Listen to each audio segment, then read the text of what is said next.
And first up, we'll begin this bulletin by going straight to the Delhi airport, where bodies of the 9 bravehearts who were buried under an avalanche have just been flown in from Leh.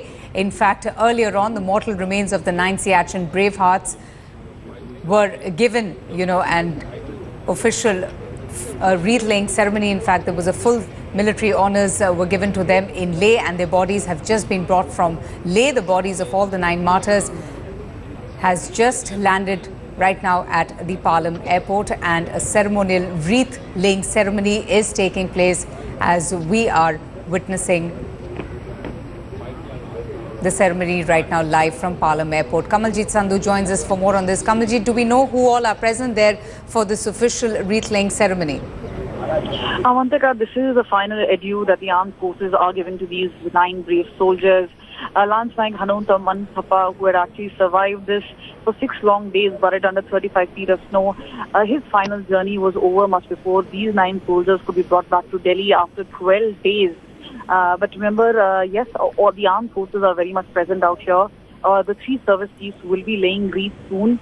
This is obviously a full military honor that has been given to these 9 bravehearts from 19 Madras Regiment. And remember, at 19,600 feet, the highest battlefield. So all eyes and all focus did come to Siachen battlefield. But yes, army with a heavy heart has let go of these soldiers. This is obviously the final leg of journey. 2 of them are from Karnataka, 1 from Tamil Nadu, from Maharashtra. And obviously the bodies, the mortal remains will be sent back at around 2 o'clock after the ceremony is over.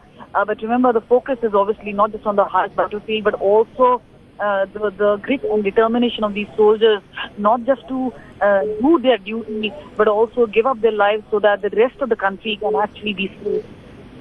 Absolutely, Kamaljeet. And we saw, how the entire nation got together and has paid tribute to these 10 brave soldiers. Senior editor, India Today, Gaurav Sawant is also with us. Gaurav, all of these soldiers belonging to the 19th Battalion of the Madras Regiment is a hero in their own right, isn't it? Whether it is Subedar Nagesh Atiti, who was, popularly called as Rambo, or Havildar Ilumalai, who was known for his intelligence. In fact, he was believed to be a very highly intelligent non-commissioned officer in the battalion. Is that true? And he had just cleared his examination to become a junior commissioned officer. These are, as you very rightly pointed out, Avantika, these are stories of amazing valor to be deployed at that altitude at 20,500 feet. And where are these boys from? They're from Karnataka, they're from Kerala, they're from Andhra Pradesh, and they're from Tamil Nadu. They're from the sea to be deployed at the world's highest battlefield at 20,000 feet altitude. It's amazing grit, amazing determination, and this is what these soldiers of the Indian Army are saluting. They are heroes for the entire Indian Army because they have passed a test of grit, determination, valor and willpower. That is extremely important. When you're deployed at 20,000 feet altitude at a post where you're cut off from the rest of the world for months together, that is where you're protecting your motherland and your national interests. So that is what these soldiers did. And this is what, Avantika, shows what a great nation we are, that soldiers from the sea, soldiers from down south are protecting the world's highest battlefield up north in Siachen Glacier. Yes. And their entire country is one bond. Absolutely, absolutely. Just stay with me, Gaurav. We also have with us on the phone line retired General Ashok Mehta. Sir, thank you so much for joining us. The entire nation, they're coming together and paying tribute, and also, celebrating in so many ways the kind of grit, determination and valor once again that we're seeing our Indian soldiers exhibiting at, treacherous terrains and at various borders of our country. Yeah, that's absolutely right. This just doesn't for...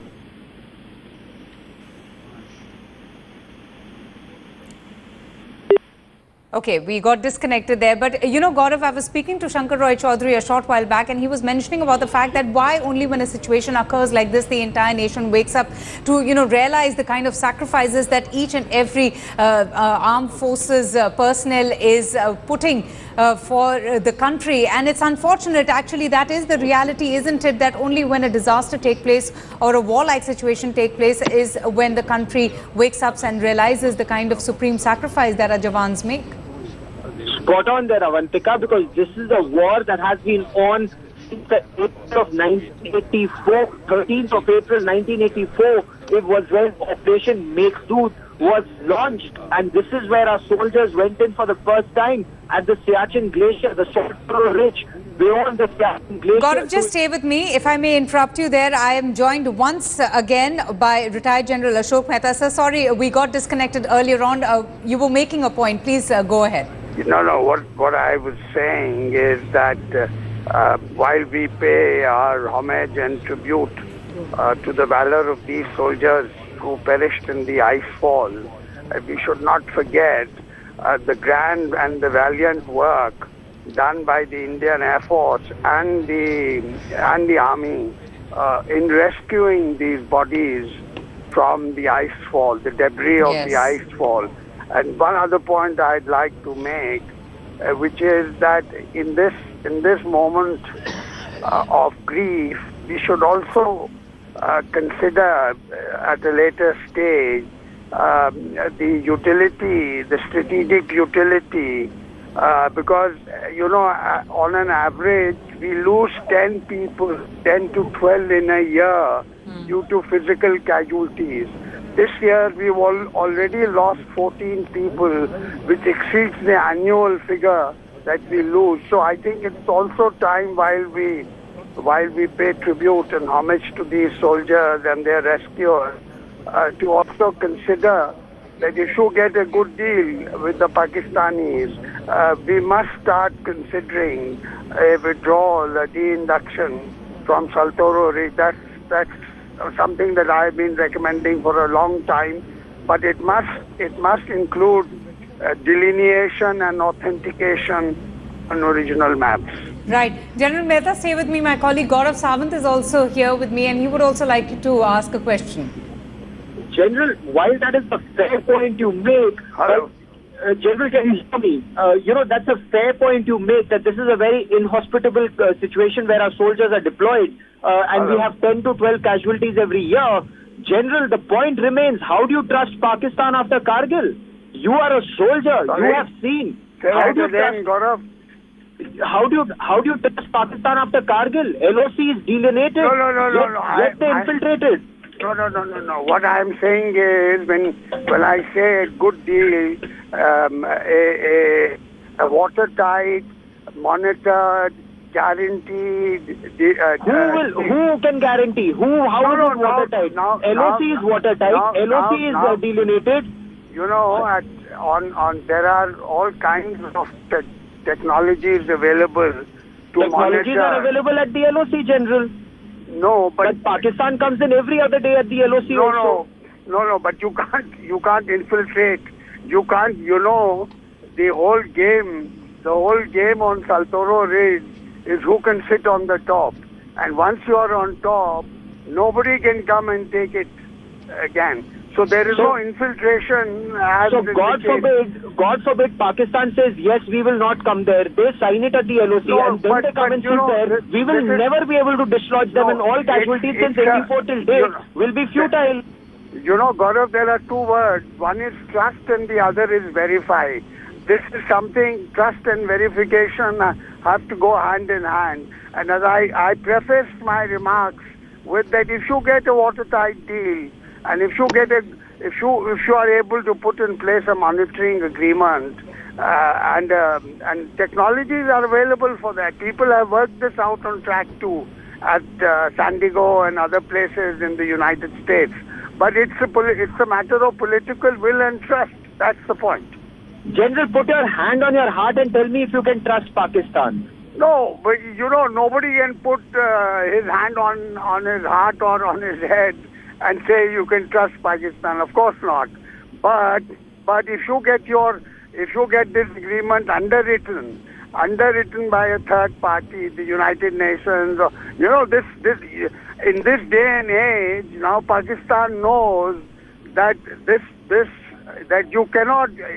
Whereas Jammu and Kashmir is different, you can't prevent infiltration. Here it is open, even a single man can be detected from satellites and drones. So I think this is worth considering, but it's a chance that you have to take. Can that chance be taken, Avantika, remains that big question, because you may have drones to monitor, but by the time you reach the Siachen glacier from the Indian side, Pakistan, and God forbid if Pakistan comes and occupies it, all the sacrifices made from 1984 till date would have been in vain, because after that you will never be able to dislodge Pakistan, and that is something... Gaurav, you locate yourself.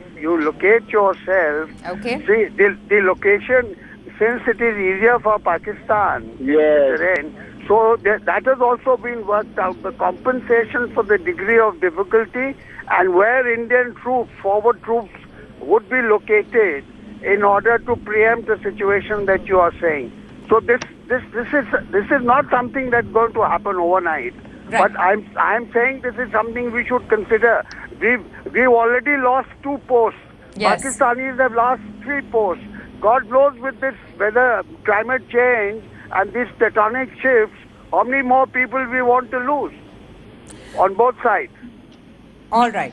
Gaurav and General Mehta, thank you so much for joining us. And, well, what can one say? May good sense prevail, and may there be political will to end, the crisis that we have been seeing for so many years at our borders. Sources are saying that prima facie it appears that DU Professor S.A.R. Gilani encouraged anti-India slogan shouting. The statement of another professor, Ali Javed, points to 2 things. Gilani lied about the nature of debate and